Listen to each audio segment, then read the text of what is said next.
Hey all, Jane here. Just wanted to hop on really quick before this incredible episode and give you a couple of important updates. The conversation you are about to hear was recorded just before some big news came out in the public health world. We are going to talk today with my sister-in-law, Dr. Sarah Rowan, who's an infectious disease doctor, and she gave us a ton of great information that is still relevant, but a few extra details came out literally the day after we talked to her. She texted me and said, "Oh wow, like things are already moving and shaking." So a couple of things we just wanted to make everybody aware of so we have the most up-to-date information is that the day after we taped this, there were actually huge widespread layoffs across federal health agencies. So this was like the CDC, the FDA, the NIH.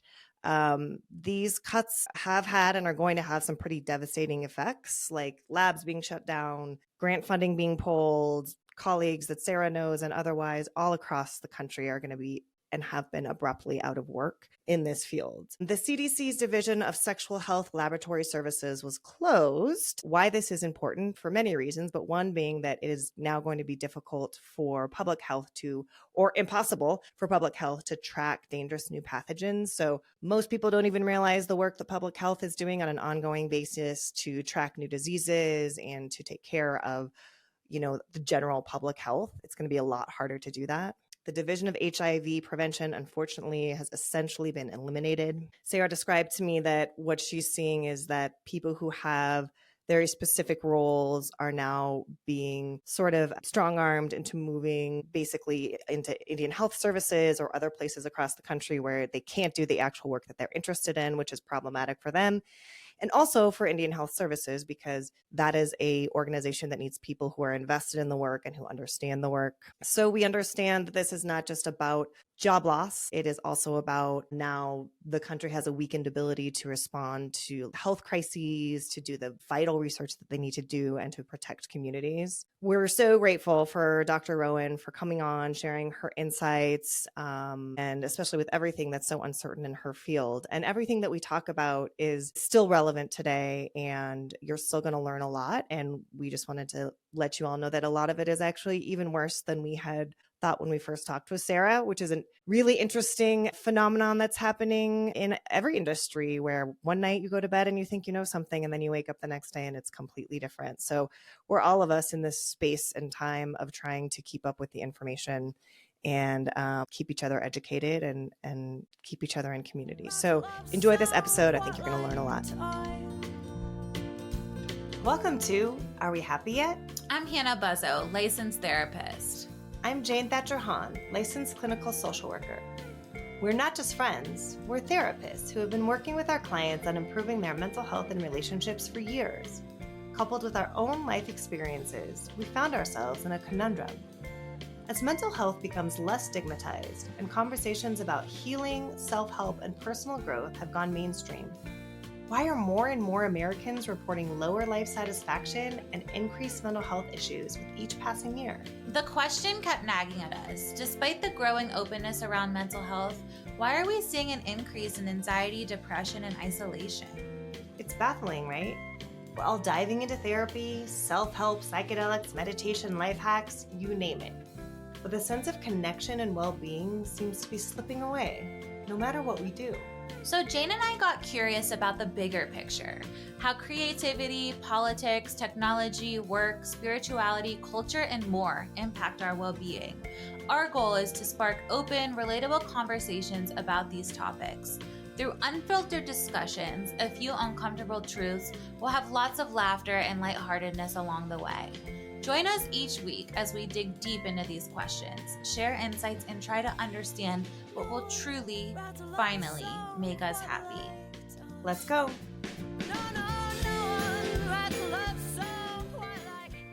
Hannah, I really enjoyed this conversation that we had with my sister-in-law. I feel like it was a little bit terrifying to learn about what's going on, but very enlightening. And actually, it was cool to hear about how hopeful she is about all the things that are happening in the world and kind of what she's doing to kind of work through it, Yeah, she's so cool, and she works like in such a cool job. And you can just see when we were talking to her, like her face lights up when she talks about the successes around certain diseases being treatable. And then you can And literally at one point, I thought she was going to cry when she was talking about some of the stuff that's going on. So, it's just refreshing to know that people in the medical field in particular, like, still care and are still invested and still like want to change the system.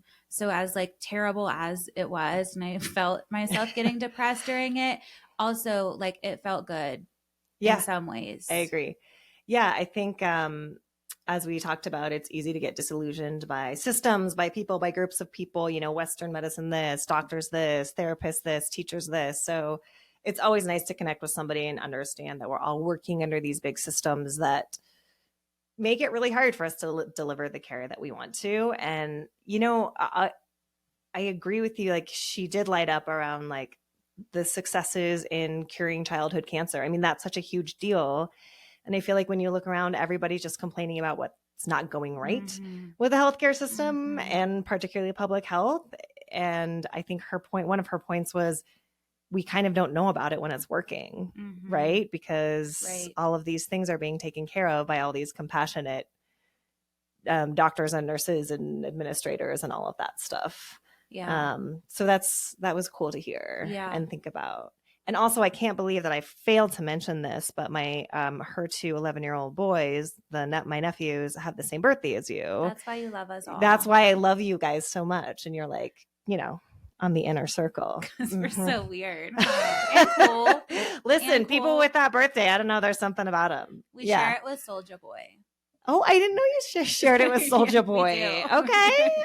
You can tell your nephew. Yeah, they don't know who that is. They do not. They're always like talking to me in like the lingo. Like, you cannot understand middle schoolers right now. And what do they say? I don't know, skibbity toilet, and then there's like a Scooby toilet. Skibbity toilet. What's that? We are gonna sound so old. What's skibbity toilet? I can't explain it. You can't explain it unless you're a young person. I've never even heard that. All right, we'll look it up after we get off of this. Right. All right. Anyways, enjoy this episode with Dr. Sarah Rowan. We learned a lot. We think you will too. Well, Hannah, it is a very special day here at the Are We Happy Yet podcast. Not only is one of my favorite people here, but we have our first family member in the studio for an interview. Welcome, Sarah. Thanks, Jane. Thanks, Hannah. Well, there's lots of reasons that you're here, lots of exciting things to talk about. But Sarah is actually, this is Dr. Sarah Rowan, officially one of her many identities. She's an infectious disease doctor who's done a lot of wonderful work in the community here. She's also the associate professor of medicine at the University of Colorado. And there's just a lot going on in the world with public health, mental health, measles outbreak, all sorts of things. So we just wanted to have you here to pick your brain about all of that. Just want to mention my comments today do not reflect that of my employer. These are only my personal beliefs.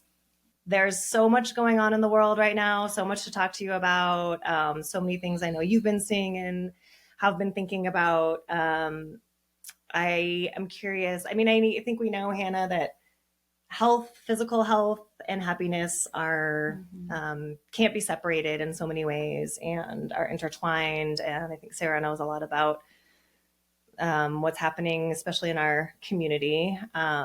So Sarah, lots of directions we can go to start off with, but one of the things that Hannah and I have been talking about a lot is mistrust of doctors, especially there's a measles outbreak right now. There's a lot of people who mistrust the Western medical system. There's a lot of talk about like Western medicine this, Western medicine that, right? Tell us a little bit about what you're seeing and also the history of all of that. Yeah, so I did not prepare notes on medical mistrust. So I'm going from off the cuff, my experience and observations. It's a huge topic. You could write books and books about medical mistrust and all the different ways that it manifests. One thing that everyone knows about is the Tuskegee syphilis experiment. So this is relevant to my line of work. I work in sexual health. Before syphilis was treatable, the U.S. government enrolled Black men in Tuskegee, Alabama, into a syphilis observational trial. So they just saw people who had syphilis and didn't treat it. They didn't really have good treatments, but then they got good treatments. They got penicillin, which cures syphilis, but they didn't offer it to people. So they wanted to see what happens. So it was horribly unethical, and it has led to so much medical mistrust over, the past several decades. So I think the medical profession, that's one of our biggest blemishes on medical. More blemish is probably an underestimate, or like that's not a strong enough word. The Surgeon General knew about it, and he was a great public health guy otherwise in many other ways. There have been other trials that have been unethical. So we have a legacy of medical mistrust in the medical field. And I think that people have to rebuild trust. You build trust through relationships, through listening, through understanding what's important to people, through being useful to them. You don't want me to just listen to you. You want me to give you the right medicine so you feel better and get better. And that happens over time. And we have, we have a strong medical network right now. We've done amazing things in medicine. I do hepatitis C treatment, and Hep C is curable. Wow. It used to be the number one cause of death from reportable infections before COVID. Like it killed more people than HIV and all these other reportable infections combined. Now, because of science, we have a cure. And so we cure Hep C, and it's so exciting and so awesome. So medicine has come so far. We cure cancer. A lot of childhood cancers now are curable. I mean, it's just absolutely life-changing. But you do lose a lot of that benefit when you think about the legacy of medical mistrust. And people have to sort of find that happy medium. And then another aspect of medical mistrust, though, is vaccines. And so some of that comes from like unethical practices in the past, but then some is, I think, misinformation. So we're not only dealing with medical mistrust, but like true misinformation on the internet, where people can say whatever they want without credibility. People who've done their like quote unquote research, like research to me means something very different than research. Like I read a bunch of blog articles. So it's really hard. And it also isn't helpful if then doctors don't listen to people who have concerns about vaccines. If we just say like, you are getting your information from someone who's making this stuff up, or like, people who have ulterior motives. I think there's a lot of financial gain in some of the sources that promote anti-vax culture.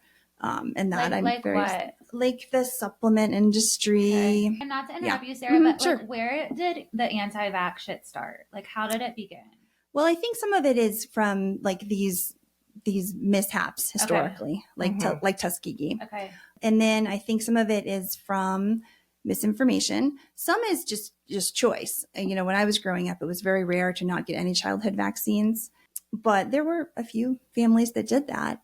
But I do think that the idea of vaccines as harmful was really pushed forward by this person named Wakefield, who published a faulty, fraudulent article on autism.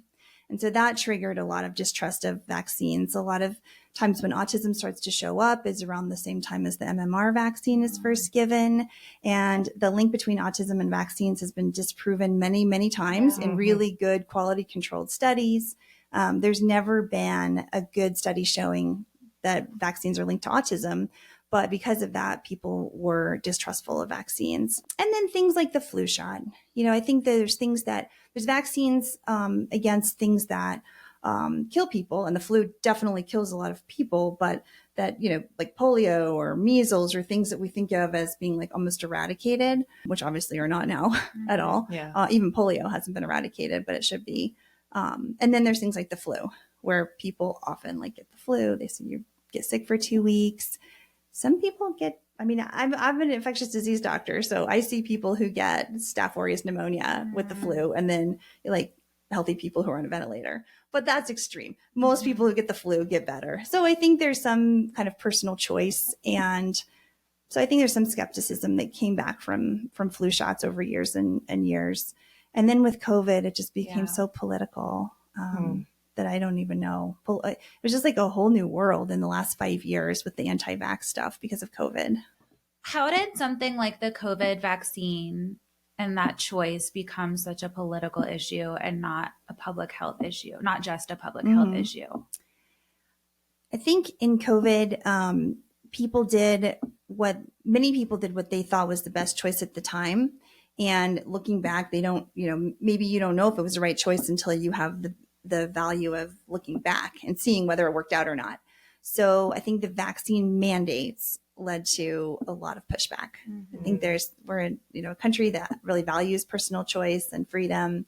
And the vaccine mandates, I think they just created a lot of pushback. The vaccines, they didn't prevent transmission the way that maybe we hoped they would, but they definitely decreased death. I mean, they were amazing vaccines. They still are. But I think that led to a lot of just distrust in government oversight. I don't know, it's pretty complicated. The same with mandatory masks. I mean, they kind of went together. Somebody was telling me that their mom was like, well, you can't wear masks because it makes you really sick. Like it ruins your lungs. This woman's also a smoker, but she was like, you can't wear masks because it like gives you lung cancer, or you can't I'm just curious, what are people so afraid of when it comes to masks, vaccines? Not having your own choice, being told what to do. Yeah, right? I think so. I think, I heard that too at one point. Like, well, you're going to suffocate and build up carbon dioxide or carbon monoxide or whatever. It's like, that's just scientifically not true. It just doesn't make any sense. I mean, people wear N95s for 12 hours at a time. It's kind of crazy. I don't know. It's a weird world that we're in where you don't have, you have just so much out on the internet. I think that people read what they want to. And then we have algorithms where you're like getting information that you want to get. And so it's tricky. How does anti-vax stuff play into misinformation, right? How do the two interact with each other? Because you've said every single time that research has looked at autism and a connection to vaccines, it's not been identified. But yet people still believe that. And I'm sure on some corners of the internet and TikTok, it will not say that. So what do we do when there's no clear reality? It's hard when there's not one source of truth. Yeah. And even in medicine, sometimes things are wrong. We used to think that, with weight loss, that, high carb, low fat was going to work. And then it turned out it was the opposite. And so I think people do find when they get more information that things change. And I think transparency about that is really important. Transparency about the quality of the data. There were 100,000 people randomized, and this was a really significant difference between the placebo and the intervention. So I think that that's kind of what's important. Did it get worse after COVID and during COVID? I know you're saying it's a career issue and it's been in history, but do you think the misinformation and distrust in the medical system has gotten worse over the last 5 years?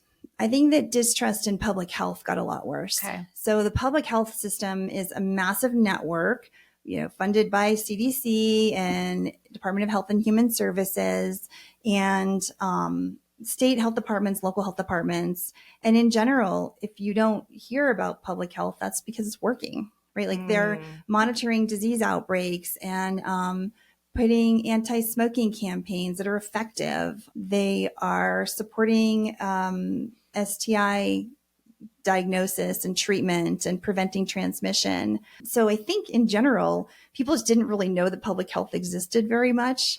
And we've always had some rules in public health, for example, tuberculosis. It's very, very, very rare. But if someone has active tuberculosis, you can use public health rules to confine them so that they don't transmit tuberculosis to tons of people in the community. But it's very, very, very rare that those rules had to be enforced. Restaurant inspections, though, that's enforced quite a bit, and we all really appreciate restaurant inspections.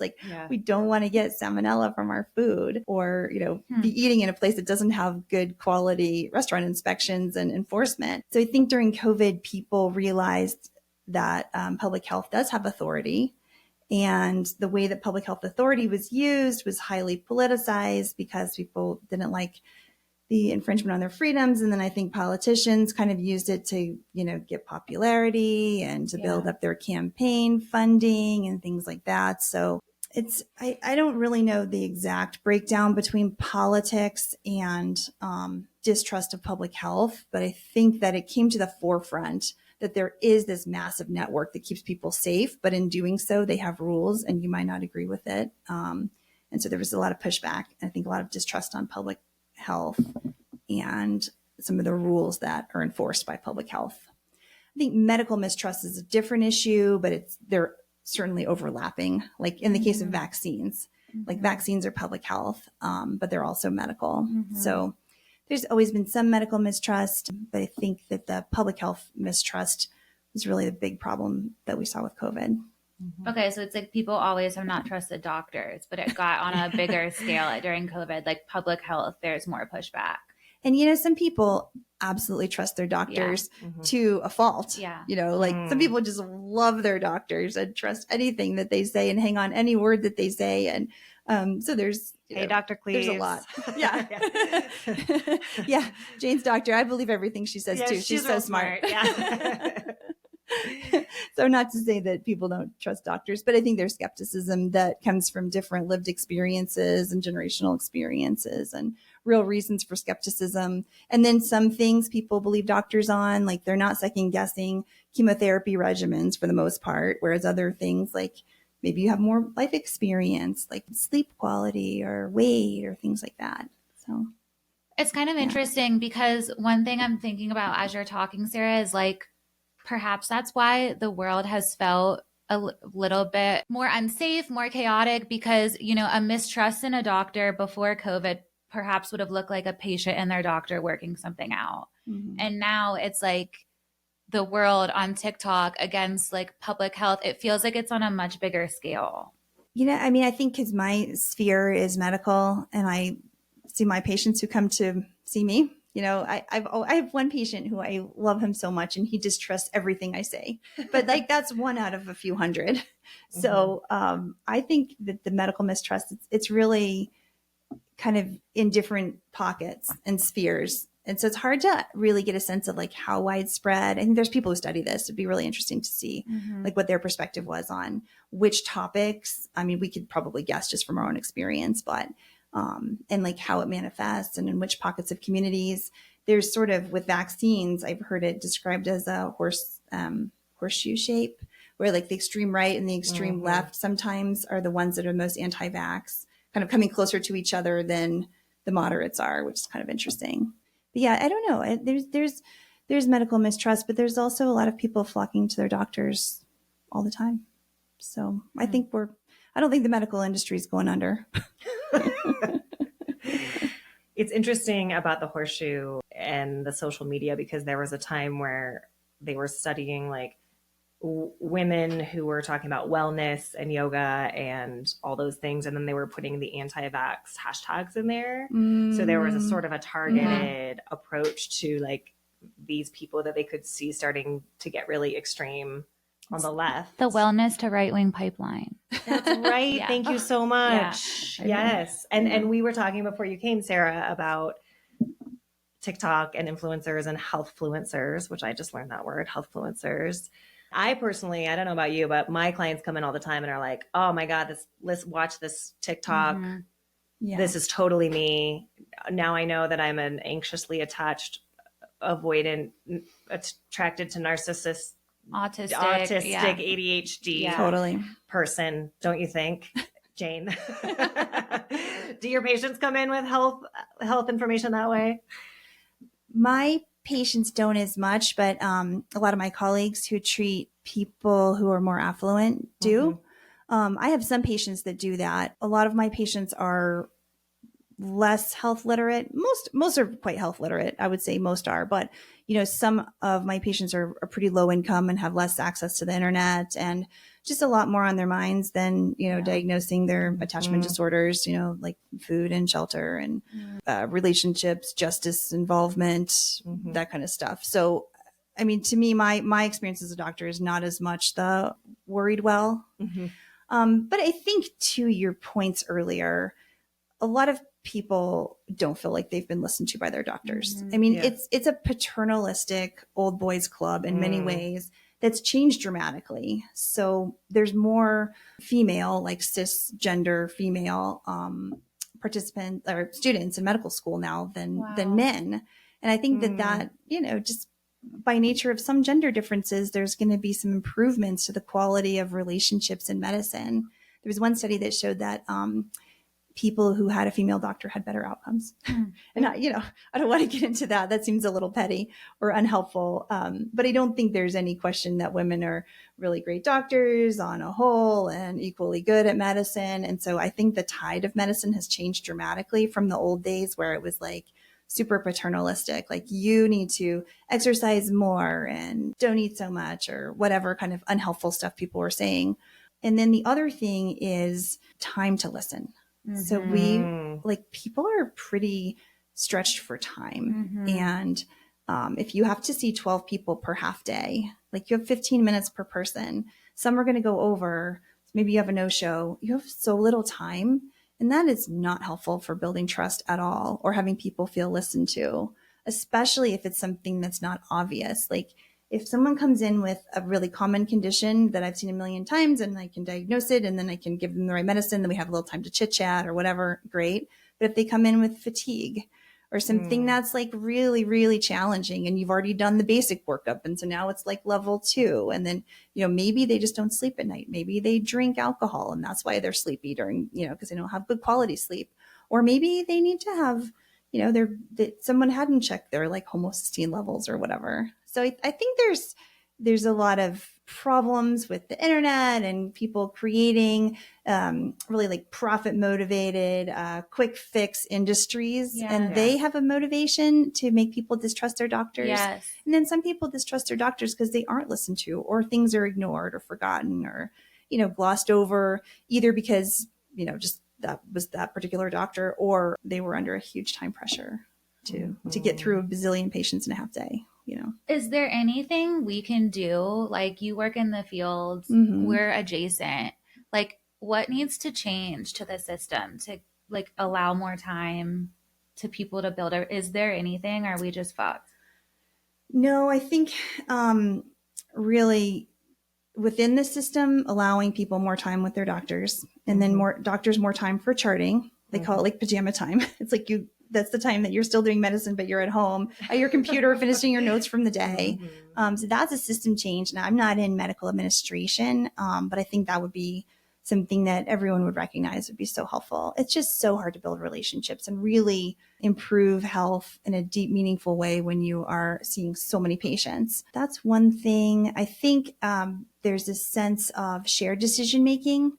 And sometimes it's too much. It's like, well, here's all your choices, you pick. And people don't really want that. They want to know like, well, what would you do if you were me? Like, what do you recommend?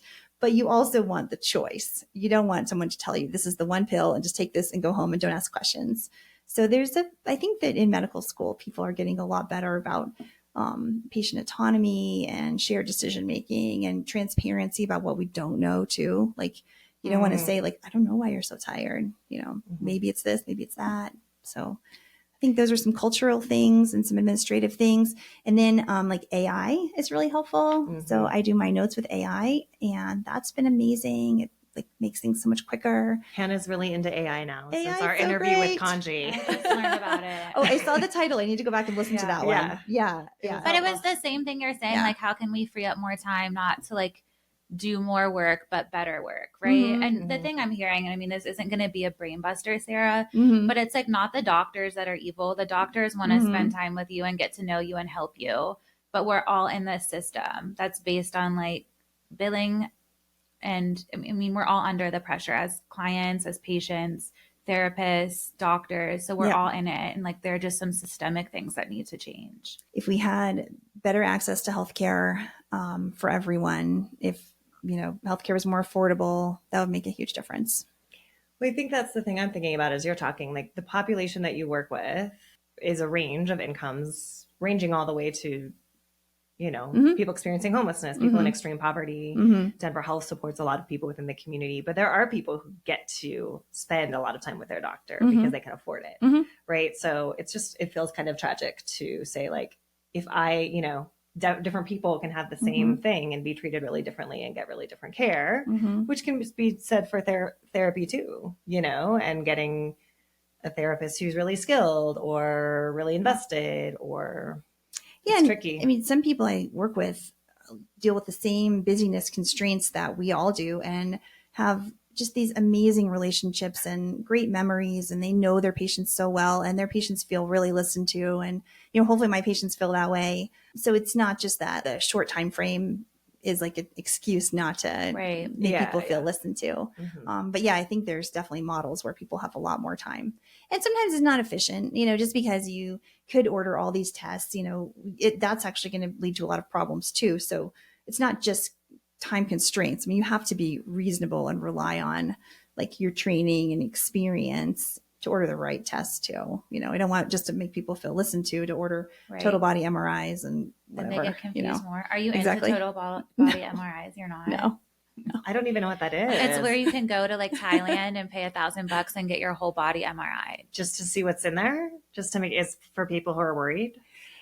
Yeah, exactly. It's for people who are worried. And then you wind up finding things that are not significant and then chasing them and being worried. And then if you get biopsies, then you might have a side effect from the biopsy. So, that's why we have evidence. If you look at like mammograms, there's evidence behind them, but you also find a lot of false positives. So they're continuously looking at like, what's the cost benefit of this screening tool? Right. You don't want to cause more harm than good. Yeah. Okay, that's my question. I never know if something is real or not, right? And so I hear this shit online, and I've also like struggled with fatigue and went to different doctors. And I think fatigue is especially one that like can get into the grifter territory, but like it's like mold disease. I've got told that I needed like all of these like IVs to like detox. I don't know. There's just like so much confusion. And I just wonder like how as lay people we can know if we're like being scammed or not, Well, I always tell people, please bring me your questions, whatever you've read online. So I think if you have a doctor who doesn't, or nurse practitioner or PA who doesn't support you asking questions or like looking things up online, then that's kind of a red flag. Like, this is not the 50s.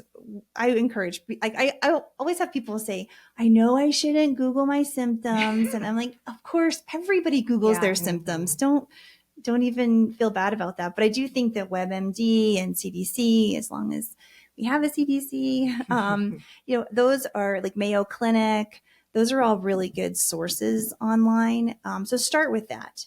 And then as you're reading other things like, well, maybe I have mold in my house and that's making me sick. I think those are good things to talk to your doctor about and make sure you have a doctor who listens and takes you seriously. And, you feel like you're heard and your questions are answered. There's some things that they may say, well, actually, it's highly unlikely that this is causing that problem, but we can do this test to look for it. Or, yeah, good idea. Let's look into that. So like, I already asked you today if I have measles. Yes, and you told me you don't. Me it's fine. It's fine. They're fine. They're little red bumps. They're fine. It's fine. The measles vaccine works very well, everyone. So if you got it as a child, you should be good, unless you got it in the 50s, and then talk to your doctor about if you need another dose. So this is a good segue. Can you just tell us straight from a doctor's mouth who works in public health and also with communities and agencies that are federally funded? So what is going on, the current administration, how is it impacting public health and medicine? Will you just tell us the facts? Right now, we're in pretty shaky territory. There's been so many direct hits to so many key important public health institutions that it's hard to remember all of them. From what I understand from friends there and from the media, USAID is totally defunded except for like a couple of 15 essential positions. So that is leading to this really just destabilizing the world in terms of the HIV response.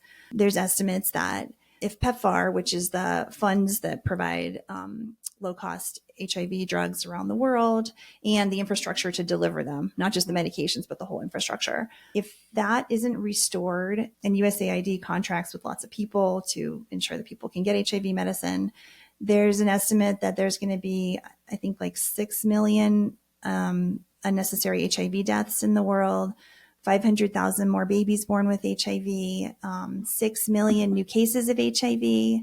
95% of the HIV prevention medicine around the world is from PEPFAR.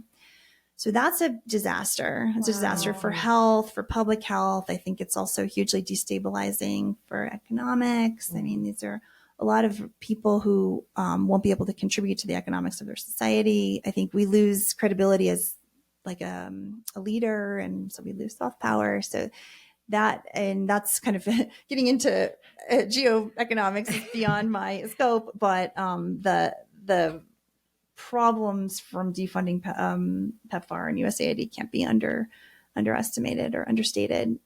There's been a cut of, I forget how much, to state health departments. They were using some public health funds that have now been cut for substance use disorder treatment, other mental health disorders, vaccine programs. People are getting their NIH grants cut.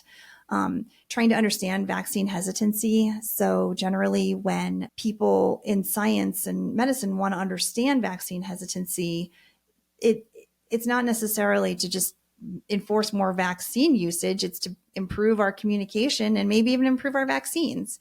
So it's really ironic to defund, vaccine hesitancy research, but people have gotten their grants totally defunded, and that in many cases pays for their salaries, their staff salaries. There's been a lot of layoffs at big academic institutions. We're concerned about Medicaid cuts. They haven't come yet. We're concerned about Ryan White cuts, which is the program that funds HIV care in the United States, but that hasn't come yet. There's just a lot of concerns across the board.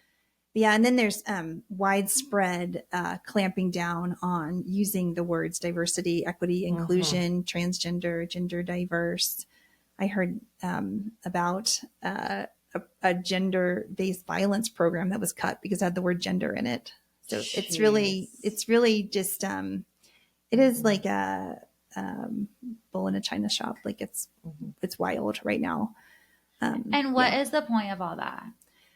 Yeah, that's a good question. You have to ask the administration.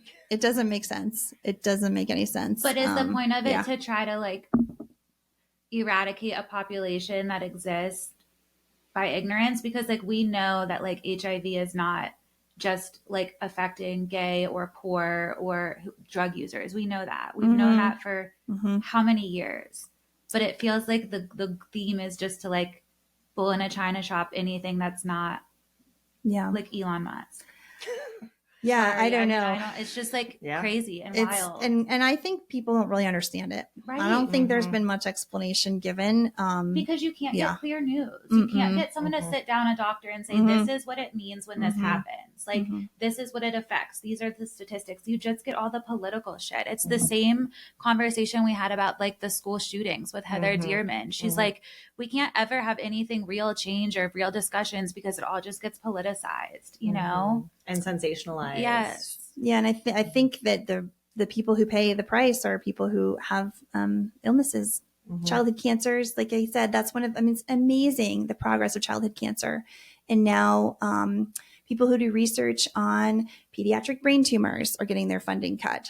So, this is more children, who are going to suffer unnecessarily. The people who are most hurt they're not part of the conversation about why these funds have been cut. It's pretty scary to be in public health, but even more scary to be a recipient of services. Yeah. What is it? The vibe. What's the vibe? What is it like to be a doctor right now? I can say what it's like to be a therapist. Right. And It ain't good. Yeah, it ain't good. And I know that's a broad question, but especially working with a population that you do. Mm-hmm. Yeah, I think our patients so far are still getting their services, and so that's a good thing. Right now it's really scary not knowing what's coming. So how do you prepare and treat people if there's so much uncertainty? We're trying to do a little bit of planning, contingency planning, prioritization matrix. I feel kind of at a loss because I don't really know what to expect or how to do this planning. Nervous. Yeah. And so there's the budgets, there's the patients.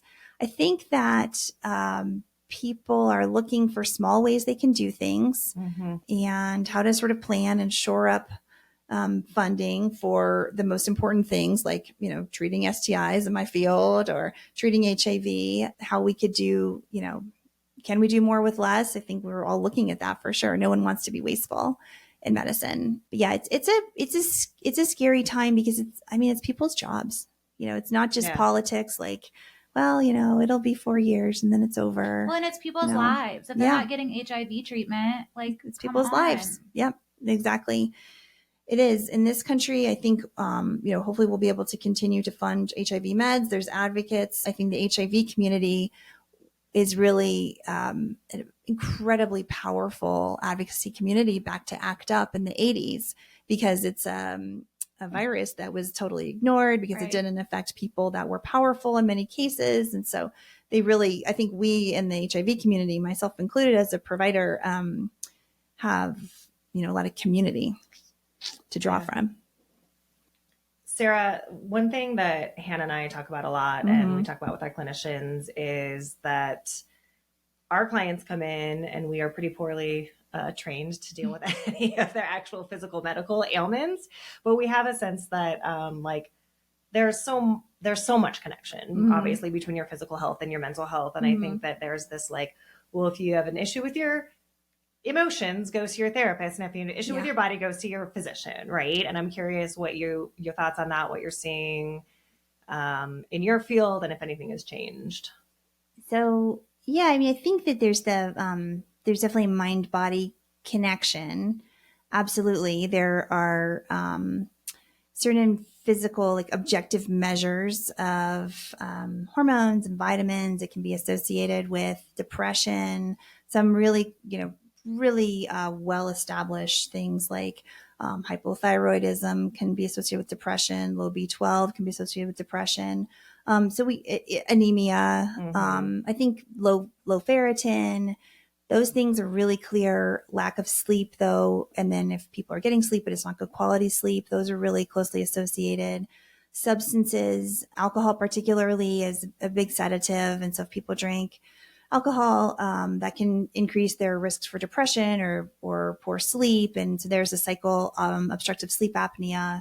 So there's so many things that overlap between physical and mental health. And then there's also, I think, social determinants of health. So people experiencing homelessness, or it's a lot harder to get your health to a place where you want it when you have all these other conditions that are distracting you from working on your health, or actually, truly making your health worse because of your circumstances. So those, I think about that physical connection between health and circumstances, and that, that can't be understated. I think that if people have better access to stable finances, a roof over their head, good quality nutrition, plenty of water, good clean water, those are really the staples of good health.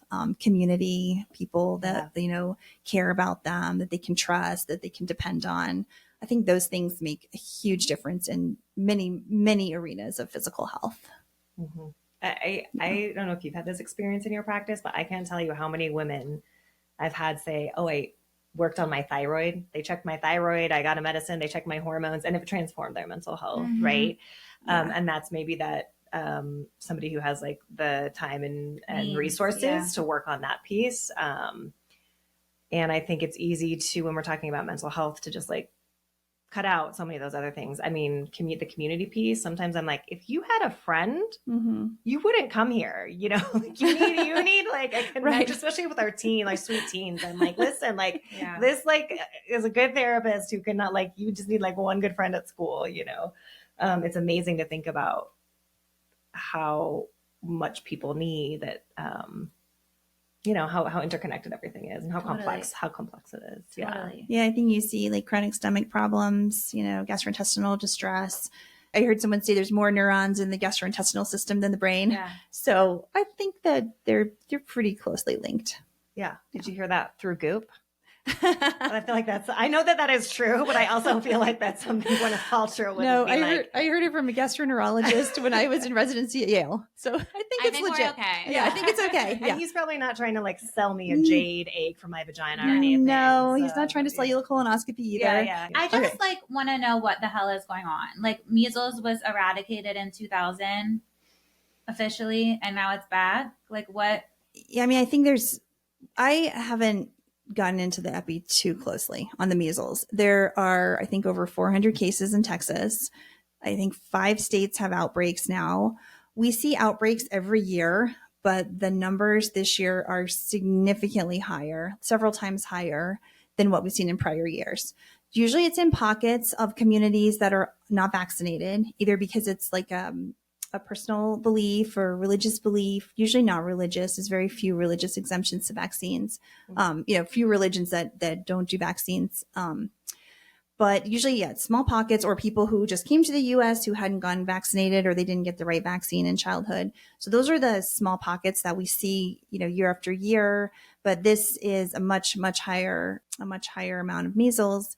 What's scary about measles is that about 1% can get, I think the fatality rate is like 1%, or the SSP, acute sclerosing panencephalitis. It's a really debilitating complication of measles. So that's pretty scary. You don't see that with the common cold.